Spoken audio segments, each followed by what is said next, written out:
가족이 살던 집이 경매로 넘어갔을 때의 일입니다. 집을 비우기까지 남은 시간은 겨우 몇 달.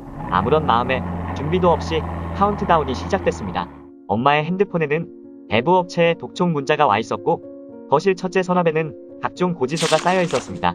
집안 분위기는 마치 폭풍 전야처럼 고요하기만 했습니다. 이미 몇 달 전부터 재정 상태가 나빠지고 월급이 전혀 들어오지 않던 상황이었음에도 가족은 평소처럼 일상생활을 이어나갔습니다. 학교를 가고 집안일을 하고 돈이 안 되는 꿈을 쫓았습니다. 마치 뭔가를 포기할 수 없는 사람들처럼 현실을 부정하는 모습이었습니다. 그러는 동안 생활비는 계속해서 밀려 주위 사람들에게 돈을 빌리다 못해 학생이었던 가족이 학자금과 생활비를 대출해 그 돈으로 생계를 유지하기도 했습니다. 우린 문제가 해결될 거라는 아버지의 말을 믿고 싶었고, 모든 게 곧 정상이 될 거라는 희망의 끈을 놓지 못했습니다. 절망에 빠진 사람에겐 문제를 실질적으로 해결하기 위한 노력보단 희망 고문이 더 달콤하게 느껴지는 법이니까요. 그러나 단지 그 때문만은 아니었습니다.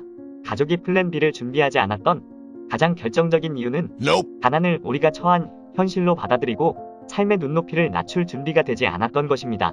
IMF 이후 계속된 경제 위기 속에 사회는 양극화되고 수많은 중산층이 몰락했다고들 하죠. 아마 가족이 겪은 일도 그중 한 사연에 불과할 것입니다. 그러니 어떤 일이 있었고 얼마나 힘들었는지 감상적인 이야기를 늘어놓는 것은 의미가 없다고 생각해요.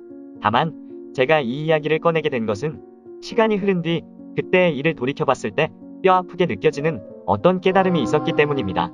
그것은 바로 우리 사회에서는 중산층이라는 개념이 허상에 불과하다는 것과 사람이 스스로를 기만하는 일이 얼마나 쉬운지에 대한 깨달음이었습니다. 우리에게 집이 의미했던 것은 의식주를 해결하며 머무는 공간 그 이상이었습니다.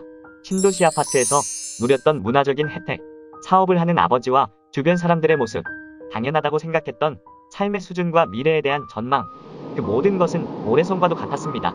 집을 경매로 잃게 되자 가족은 그 모든 것을 잃고 계층을 이동당할 상황에 놓이게 됐습니다. 내가 중산층에 속해야만 한다는 믿음은 보기보다 질겼습니다. 그러니 마지막까지 현실을 기만할 수밖에 없었던 것입니다. 저는 중산층에 대해서 개인적인 기만 외에도 사회적인 기만 또한 존재한다고 생각합니다.